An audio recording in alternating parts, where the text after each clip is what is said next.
it's just so annoying to go on stage and my nose just starts running and I'm like, okay, this is an excuse for me to like try to breathe in through my nose. Hmm. But like Yeah. it's pretty obvious if you're like in the moment and like you're jamming around and you're like Yeah. Yeah. You're there's that ugly face I was talking about. like, Yeah. Terrible. but no.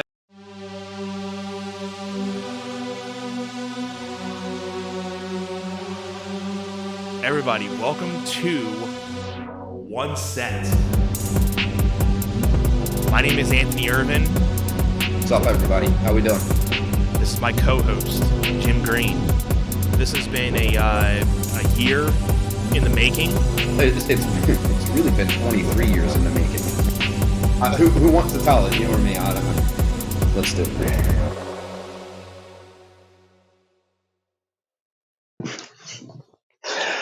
What's going on, everybody? How we doing? My name is Jim Green, aka Green Monster, out here with my best friend, my brother, Anthony Irvin, aka Magic. What is going on, my dude? Not much, man. Another day, another dollar. Coming off a fun weekend, we had our first barbecue of the season, I guess, because it's actually spring now. Even though a couple weeks ago it didn't even feel like spring. We had snow going on. But yeah, it felt good to kind of just have a little barbecue and have some people over. We were celebrating my mother-in-law's birthday early, and then so the cousins got to hang out. We had a little water table out for them to kind of just splash around and everything. So it's cool. It's fun to kind of continue to see them interact with each other as they continue to get older, and it's always fun. Yeah, man, it's I'm getting stoked because I figure by the time we air this, it'll either already be out, but I'm going to be having my debut at the Jersey Shore on May 13th at Harry's Ocean Bar and Grill in Cape May, New Jersey. So if anybody is watching and is within the area, feel free to come out. I'm playing from 4 to 8. I'll be playing some tunes for you. I'm really excited to tunes for you. Yeah, man, I'm really stoked. I've been trying to get into this scene for probably about the last year or two. I've been really trying to figure out how I can get in there, and I finally got my in. I had a close contact to me, say I had an opportunity, and the schedules worked, and I'm excited to finally get my opportunity to show the Jersey Shore what I got. Get your feet wet at the shore in the sand. Yeah, man. I'm so excited for you, dude. Thanks, man. Yeah, I'm really looking forward to it. It's like I said, another goal to check off the list.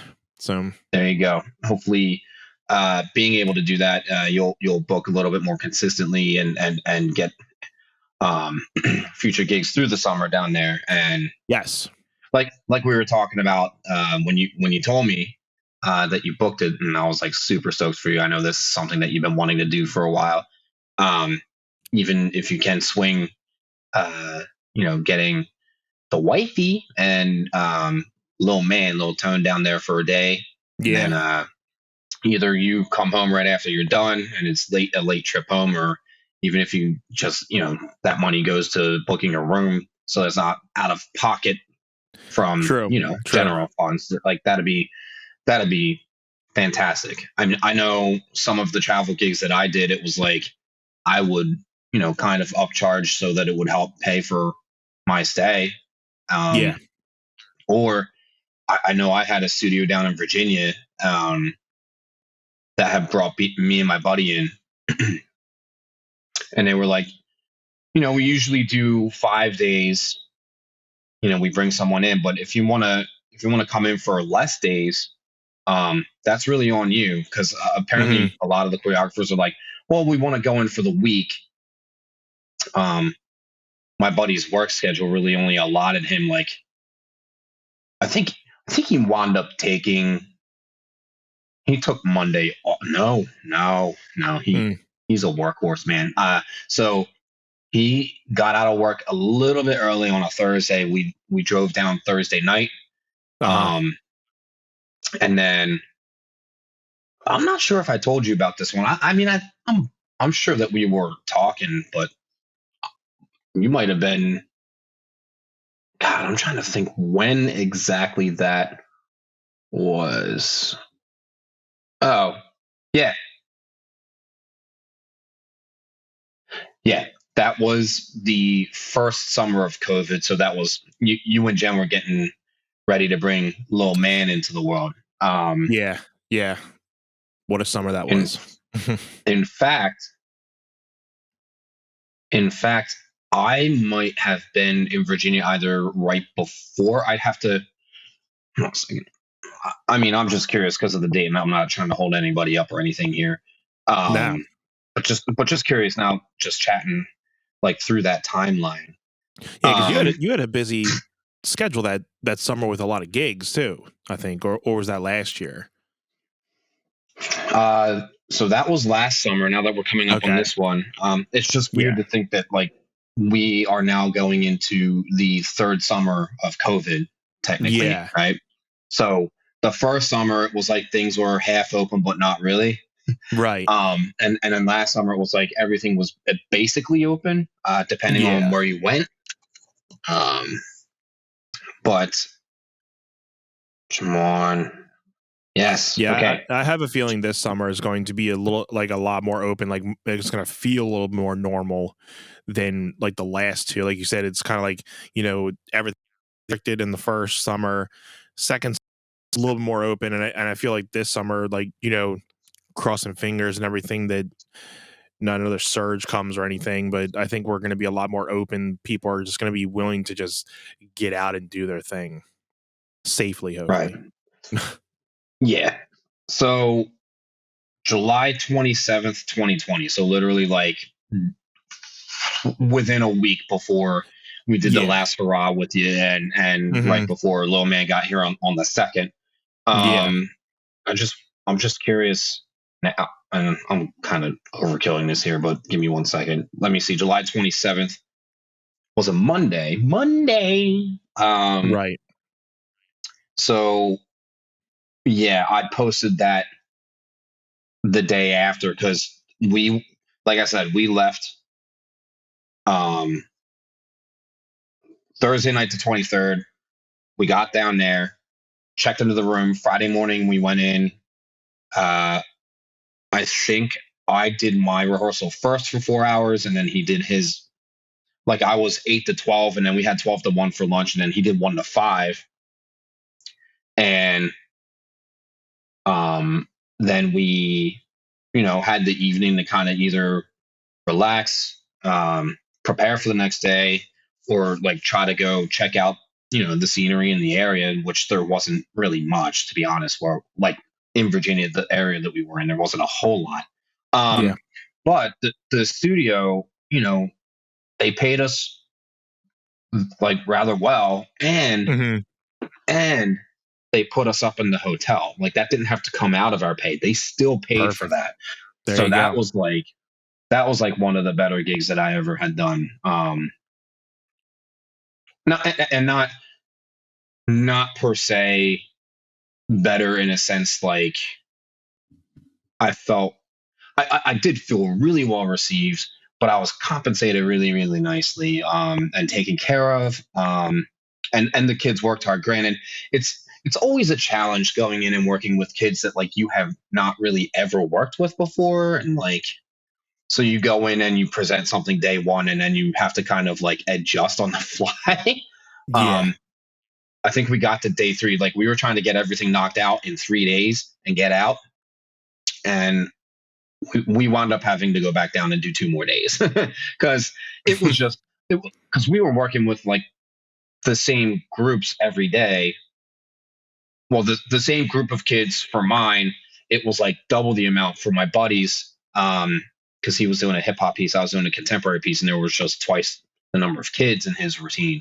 So it was trying to get the choreography, like the movement, to the dancers the first time that we went there. And then the second time we went down, we had to like transition in formation, move around, and then say, all right, you don't do this part. I do also need to say something. I was thinking about this earlier when we recorded within the last couple weeks about how I was talking about like how I'm just generally watching dance and I don't get to just like sit back and appreciate the performance and how I'm dissecting and I'm like, yes, your legs are bent, da da da da, and I'm like, your face is ugly. Yeah, we talked about that in the last episode. Allow me to qualify that statement for anyone who's watching. I'm not like shaming somebody's appearance as a human being. I'm just saying if they're performing and they're making a facial gesture and it like doesn't fit like with the music at the moment, and I'm like, oh, what are they doing? Oh, that's what I meant. Not like if they were standing there and I'm calling them an ugly human being, I would never do that. I'm not that shallow of a person. No.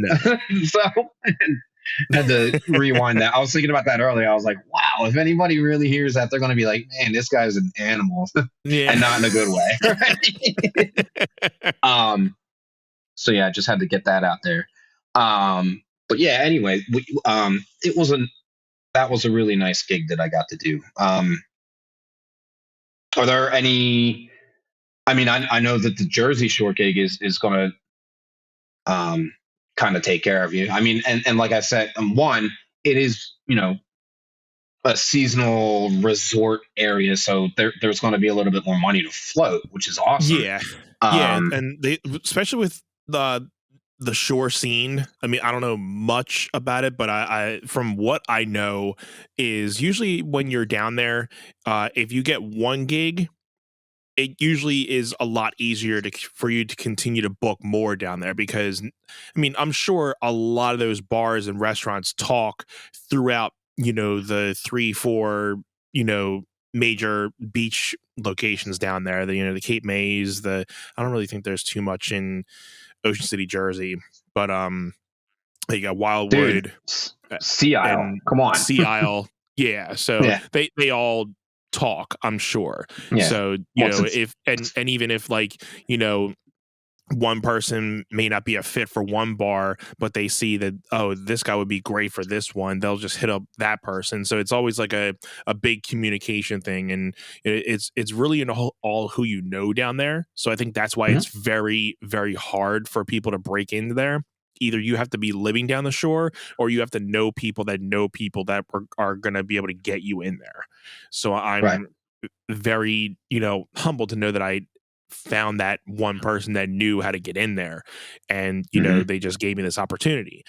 But that is something, especially with like taking advantage of, if I need to spend the night, at least this place is connected to a hotel. So if one time, if I thank the stars, if I get some more gigs, if there is a night where I'm like, I think I'm gonna have to probably crash here tonight, at least it's connected to a hotel, and like you said, I can use the money that I just got paid for to pay for the hotel for the one night, depending on how much it is. But I'm sure it's not gonna nickel and dime you. But yeah, and I think it's going to be a pretty good turnout, because it's going to be a couple weeks before Memorial Day weekend.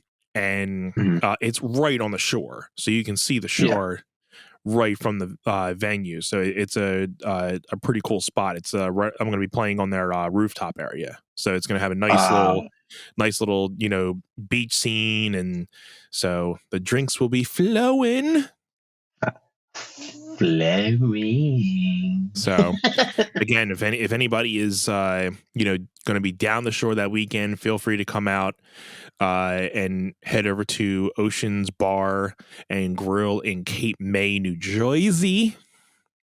I'll be playing there from 4 to 8.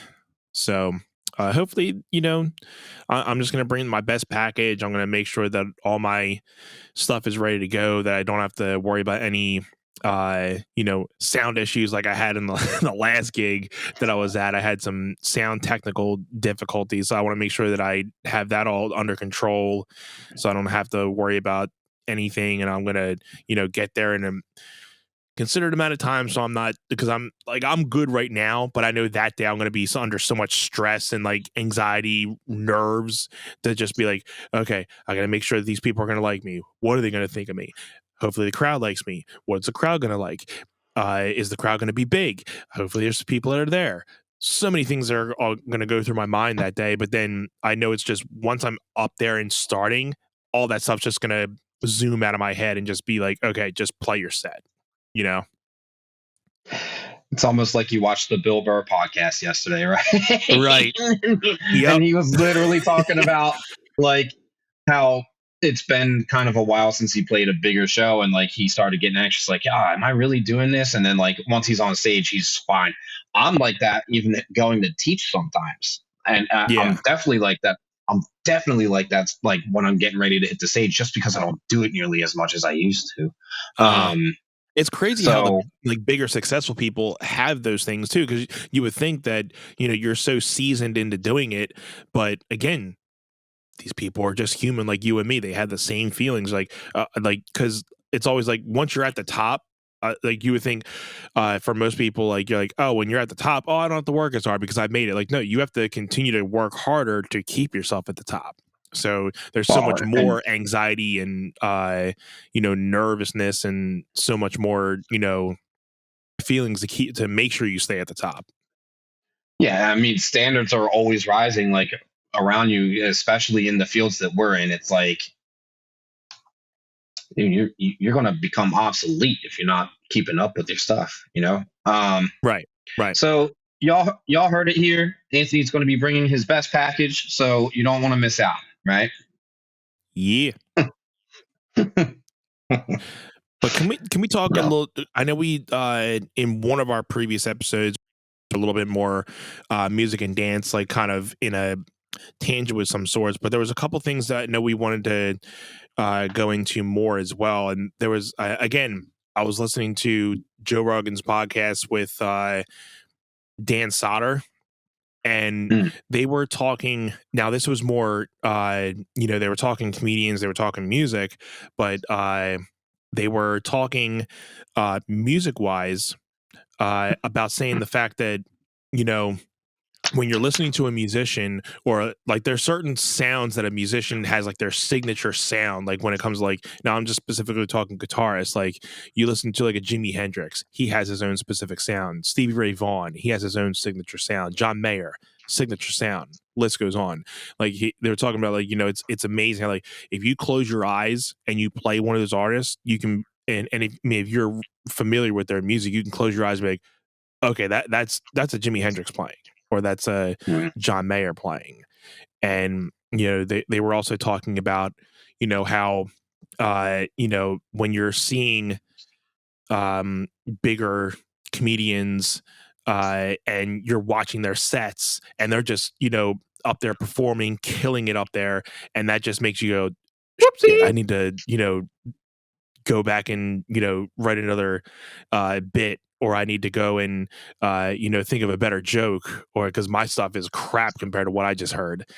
I think that's always something with me, that like I always if not get inspired, but it always makes me think, like when I'm watching there was an artist that I totally forget. I'm totally blanking on his name right now, but he got me back into really recording my own music, because I was watching him record a lot of his stuff, and I'm like, that just inspired me to say, I have the material to record my own stuff. I just need to start doing it. So I got to say, he definitely inspired me to start recording my own music again. And then there's a lot of artists when I'm going to shows that it's just like, oh yeah, I miss playing shows. I got to get back into this and blah, blah, blah. So it's amazing how, bigger, not even just people that are on a bigger level than you, but some people that are also on the same level as you, that when they're doing something, it makes you feel inspired to just be like, I got to get better.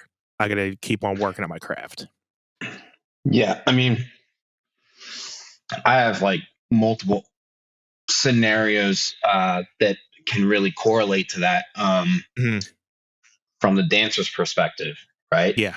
Um, as I was traveling with the conventions growing up and also through my 20s, as much as I was, um, part of the reason why I loved conventions so much, and I'm sure that I've mentioned this one before, and it won't be the last time you hear me say it, um, the inspiration that you pull when you see dancers in their element, and especially outside of your comfort zone or your local area that you reside in. If you are local, a lot of the time, like you and I are, we don't venture out too much. Right. um so having been able to get out and travel when I could, and man, sometimes you would just see things that you never saw before, and it's like, wow. And that to me was, and I know I talked about, I'm pretty sure on the episode 10 live episode, I talked about yearning to be the individual, not trying to follow trends. It's Yeah. because the people who get noticed are the people who are legitimately like, they are one of a kind. And that was just um what I aspired to do as a dancer. Now I know I stood out in a way. um Mhm. like I began really, like, I would have choreographers that say, I I can tell who you are in a room, and then they would just like kind of try to give me advice here and there and the other. And I know I'm not the first person to say, like, the area that we live in, the dance scene, it's not a bad dance scene, and it has elevated to an Yeah. extent, right? Um, but I still have friends of mine that are like killing it and booking really, big jobs and stuff. And he's like, I just feel like I don't have anyone to like get down with around here, like on the level Mhm. that I really want to. Right. So when he books jobs, like when I know I've talked about my buddy that did the Macklemore halftime show. Macklemore, Yeah. the weekend, my bad. He has also worked with Yes. Macklemore. So the confusion, my bad. But he did the weekend halftime show at the Super Bowl, and he was like, just like the dancers that will be like, all right, let's freestyle, and the way that people will go in, he's like, that's what I needed in my life. And he was like, when he came home, he's like, I'm feeling so inspired. It's like the same kind of thing when you see people that really like remind you that you love your craft and want to nurture it. That, I Yeah. mean, it's basically like what inspiration is all about. It's like, wow, I feel inspired. So as a teacher and choreographers, essentially the same. Uh-huh. Not Mhm. the same, but I mean, for me, it's if I have sat in, or if I'm co-teaching a class, or if I'm co-setting a piece and I'm watching how the other choreographer is teaching the material and explaining, um, it inspires me. And I know, uh, same guy I was just talking about that did the weekend halftime performance. It was at the beginning of last month. We were in a rehearsal together, and it was my turn to teach a section of the piece that they're setting. My Mhm. two buddies of mine. Um, then afterwards, like we got to hang out for a little bit, and they both were like, just, we love like your mind and the way that you teach. And I was like, that was something that I aspired to get to. Is not even, and like your friends are always gonna like hype you up, but like Yeah. I know my guys that I'm like pretty close with are never just laying it on. Like Yeah. they're they're completely honest with me about like, wow, like that. And it was a section uh of the routine that I was really nervous to teach, because like I knew I could handle it, but the song is so like a not well known track, unless if Uh-huh. you were our age or a little bit older. uh Yeah. in the early 2000s, it was like a very poppy thing. So I had to put my mind back 20 years and say, okay, what, you know, not only I need to kind of choreograph to fit what it was, but I also need to elevate it to what I would make it now, which would be what would my flair on it be, which is, people don't want to see a carbon copy of what it was 20 years ago. They want to see Right. something that's a little bit different. Now, Yeah.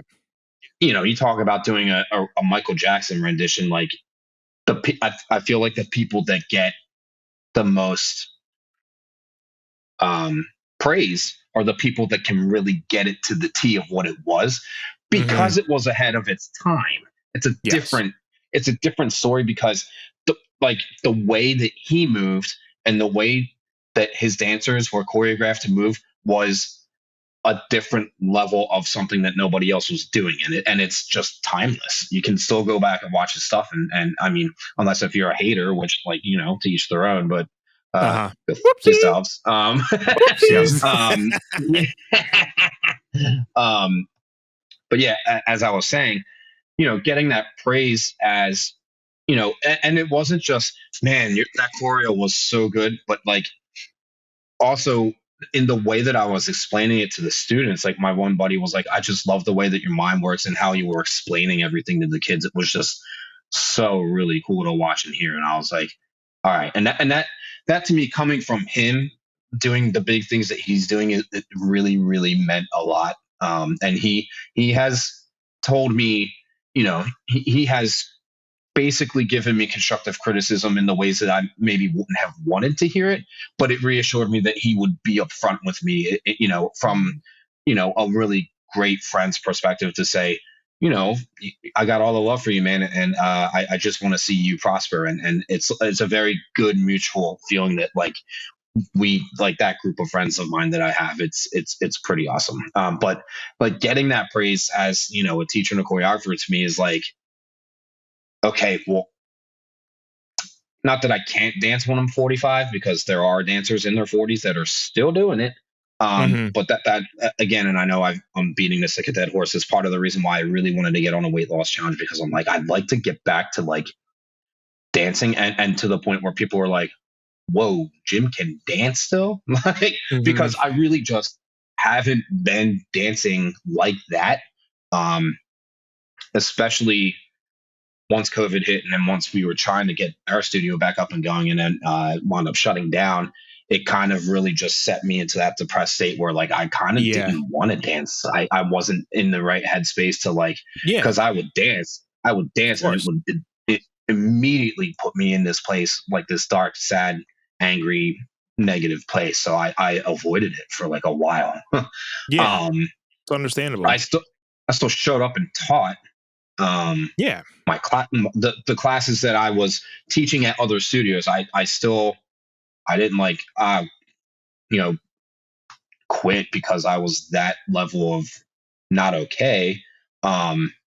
Especially, I feel like if I had done that, I may have never gotten back into it. So I'm glad that I was at least strong enough to keep rolling through that. Because I made it through the rest of that year, and I said, okay, I got here, and I was just ready to push into the year that we basically have just had. This season is almost wrapping up now. This whole month of May, every weekend I'm at some of my studio's final competitions of the year. June's are going to be all recitals, and then a couple of the studios will have nationals in July, which I'm going to do my best to get to. But of course, the two that I know of are in Atlantic City, and they're at different times. So it just depends on, like, oh, is it on a Tuesday or a Wednesday when I'm scheduled to teach summer classes type thing. And then, once we get to my one company that I'm with, their final shows they do in early August, to basically, like, stay away from, like, the recital season. They don't want to interfere with that. So they do early August, and then they basically re-audition everyone in the late fall, and then they restart in January. So their schedule's a little bit offset from the dance studios, which actually works out for them and also for us, because it provides us work through the summer, at least into early August. It's really nice. I'm looking forward to those. My technically second cousin, who I call my nephew, is doing his senior year showcase with that company. So it'll be really cool. He's got a couple feature spots in that. So hopefully I Nice. can get you out. Hopefully I can get you out to see that, because I know you haven't been to one of them. So once we get closer, we'll have to Yeah. look at your calendar. I just realized it's August 6th and 7th, which your little guy's birthday is the 2nd. So you're either gonna It be will be 2. Yeah. But yeah, you'll definitely. either It's been a be while since I've seen you dance or just had like a, been in the presence of, well, other than when I went to Philly, but actually being in like present of being like at a recital or something. So yeah, I'll definitely try to, because I know you've been supporting me the last like year, and I've been telling myself like I got to get out to see Jim like do his thing, because now. I gotta. I've been feeling like a bad like turnover. Like I haven't been, getting out to see you and everything. But so I definitely, that's No, something I definitely got to get to. but yeah, but realistically, Anth, it's also like, one, you've been, you're a new dad within the last year and a half, almost 2 years now. I did say Yeah. August 2nd, or I did say August 2nd earlier. That's my fault. I know Yes. it's the first. It's definitely August 1st. That his birthday is the 2nd. You're right. His birthday is the 2nd. Yes. Oh, no. His birthday party was the first last year. Yeah. That's Yeah. We that's had what it a that little bit. was. We had it. We had it on that Sunday last year, and then we had a little small family thing the next night. But yeah. And we're doing kind Right. of somewhat the same thing this year. We're doing it a little bit earlier because it falls. His actual birthday falls during the week. It's on a Monday. So if you're doing that weekend before, then the shows I'm referring to are the weekend after. So right. when we get closer, we'll figure it out. And we'll talk about it off air, because like the tickets are going on kind of soon.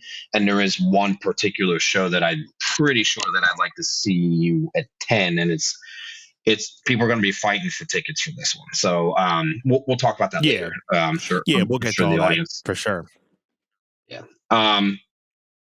How did? Oh, I was talking about the company and the schedule, and yeah. So I know you were just saying like, I haven't gone out to see any of Jim's stuff. Like, number one, my standard thing is teaching at studios. Like, you're not going to come out to a studio and watch me teach. Right. Or set, and then the pieces that I choreograph for, when they perform, you have to travel to them. There's nothing like in like there's never a performance in Delaware County that's like real close. And I know what's the furthest that I've gone to see a show for you at? Like, I think the Royersford gig was pretty far, right? Yeah. I would say that's probably the longest. Yeah, I can't think of. I remember the first time that I came to see you up at that spot. It was on a Friday, and at that time, I was teaching down in Newcastle, Delaware. So I actually got done teaching, drove 45 minutes home, and then drove 45 minutes Another north 45. to see it. Yeah. But it's one of those things that, like, a lot of the times when you play, like, it just doesn't work out with me. So when I can potentially swing it, I do my best to try to make it, especially when you play during the week. And I'm like, dude, there's no way I teach during the week. It's definitely tough. Yeah. Cause, especially with doing cover gigs, most of them are sometimes during the week. And then, if you do have a weekender, it's like, really late at night. But, this one being that it's 4 to 8, I haven't played 4 to 8 since I was playing at the Chadsford Tavern pre-pandemic. So that'll be like a nice kind of thing. Like, oh, okay, I've played this time slot before, so I kind of know how to structure it. It's cool when you kind of have the same time slots, so then you already know how to structure how you're going to, because I always like to play 2 long sets, and some people like to, and everybody has their differences. Like, some people like to play 3-4 short sets in a 3-4 hour span. I just generally like being up there. So sometimes I'll do like an hour and 15, and then I'll take a break for a little bit, and then I'll go up and do another hour. Because now that I have enough space for that. And sometimes, especially if it's a new place like I'm going to, sometimes I'll ask them like if they prefer to have like short sets, or if it's okay if I play, because sometimes I'll play long, like 1 hour, hour and 15. If that's too long, then I'll do like, shortened 45-minute sets. So but if they don't care, then I just wing it and just go as long as I want. And I know I definitely want to kind of just I'll do a long set, I'll take a break, get some water, get a little food or something. And then I'm always like, okay, I want to get back up really quick because I don't want to lose this crowd, especially if it's like a lot of people in there.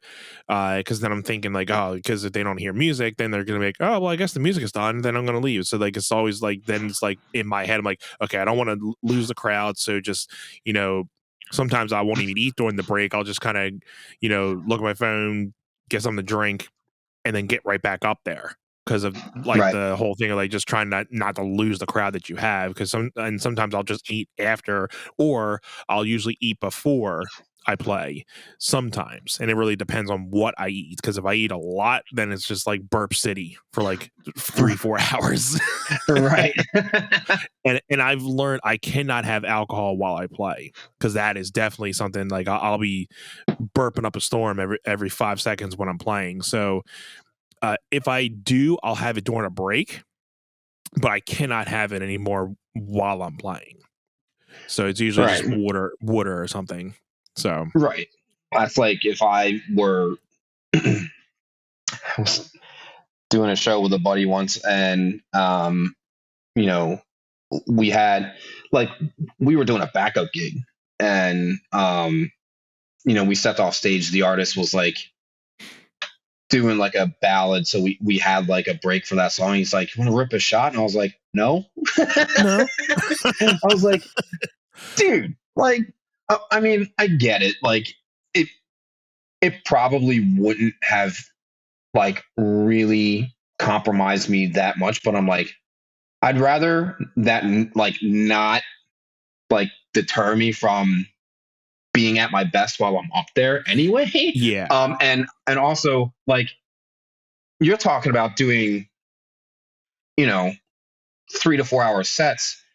We're on stage anywhere from 10, 12, 15 minutes to a half hour tops. I'm like, it can wait. Yeah.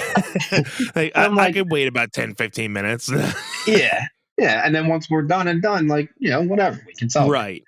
No big deal. Yeah. But yeah, I mean, I know for you, you're you like a light beer, but like if if you're up there and you're playing and you're sinking and you have sinking, wow, okay, where am I at? Where's my water? Yeah.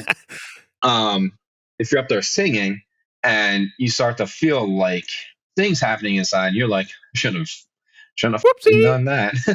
Oh, I have definitely had times where I'm singing and I just feel the burp coming, and I'm trying to like stop the burp from coming, but it'll be like, bleh.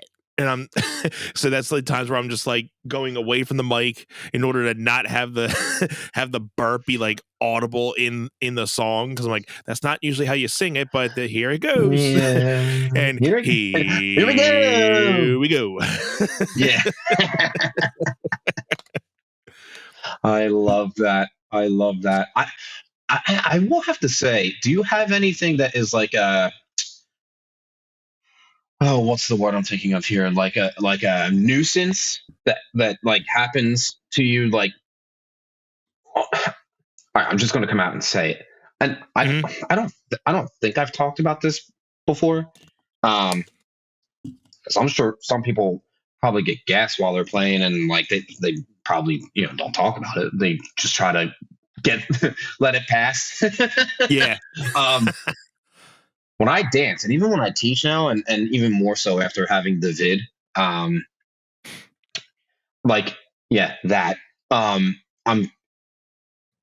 when I was a teenager performing and I'm like turning, I feel like I talked about this, so I do apologize for the repeat stuff, guys, but it's just so annoying to go on stage and my nose just starts running, and I'm like, okay, this is an excuse for me to like try to breathe in through my nose But like, Yeah. it's pretty obvious if you're like in the moment and like you're jamming around and you're like, Yeah. Yeah. You're there's that ugly face I was talking about. like, Yeah. Terrible. but no, And there has been a time, multiple times. I don't get much of the nasal stuff. Sometimes I'll get like my eyes start watering on stage for some odd reason, and like when I'm singing, I'm like going like this to try to like get the water out of my eyes because I can't stop playing. So I'm just like I'm making those faces, right? So like that's an ugly face, like there's an ugly face right there. So yeah, and it's so like, and that'll be like one because again, Jen knows when I'm having those type of moments, and she's like, "Oh crap, here he goes. Let me go get something." Because she would be at the tavern sometimes, and she'll just be like, "Okay, here's a napkin." She was like, slip a napkin on the stage, like, "Here you go. I know what you need." Like, but I would have to wait for the song to be done because I'm like, and then like there's times where I'm just like playing and I have my eyes closed and I'm trying to sing because sometimes I mean I'll sing and I'll have my eyes closed no matter what. But now it's like, okay, I have water all in my eyes, so now I really can't, and it's starting to burn my eyes. So like I'm trying to play, and I'm like, crap, I'm live looping. Now I have to do this all in the effing dark. So like,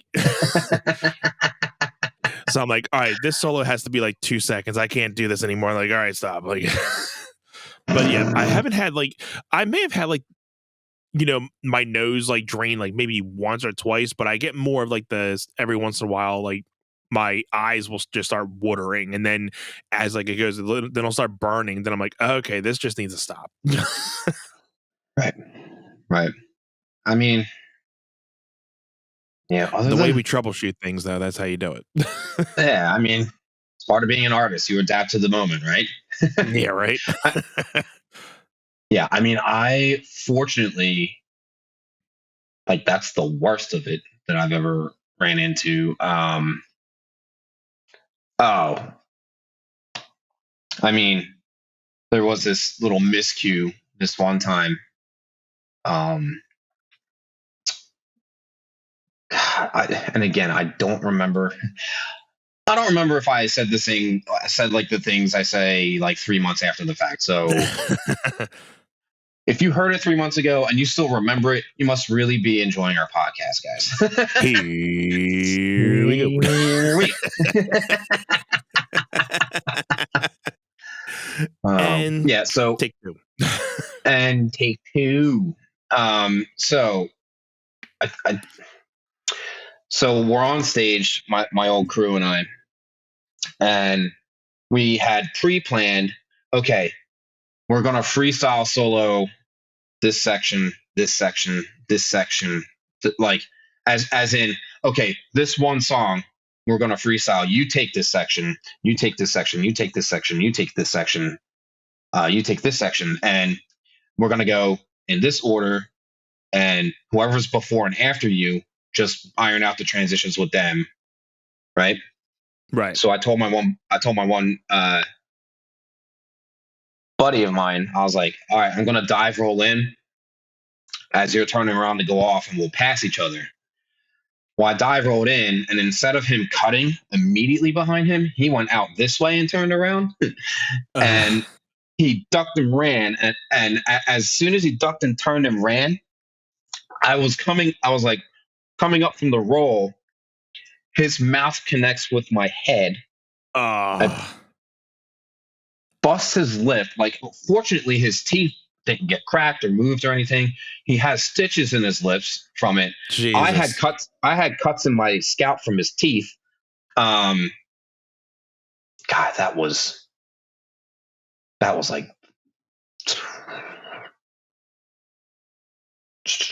11 or 12 years ago, I think. What are we in 2020? 2022. 2022. Yeah, I think that was the 8, 9, 10, 11. That was either the third or fourth. It was the third show. Okay, so that was 2010. So that was 12 years ago. So I still remember these things. It's good. I don't know what I'm gonna do without all that. I mean, Guess we'll find out in another 12 years if I still can remember certain things. And I'll tell you what, if I ever fall out of doing this choreographed dance gig thing, I mean, I guess I'll find another way to remember everything because I've been so good. I know I've talked about this, the chronological order of things by the year based off of, the pieces of work, whether I was a dancer growing up or whether I was actively setting, content. And is there anything else that you wanted to touch on today or for this episode in particular? I think we're good. I think we could probably wrap this up a little bit. Like I said, we're coming into a couple busy weeks coming up, so these next couple episodes are going to be a little condensed for you guys. So we apologize if they're not our regular format of longer episodes, but we are going to be banking a couple episodes for you guys because we may not be recording every week. So we'll be banking a couple episodes for you guys, but we still will be uploading every week. But till then, again, just like always, make sure you guys are following us on Instagram, YouTube, Facebook.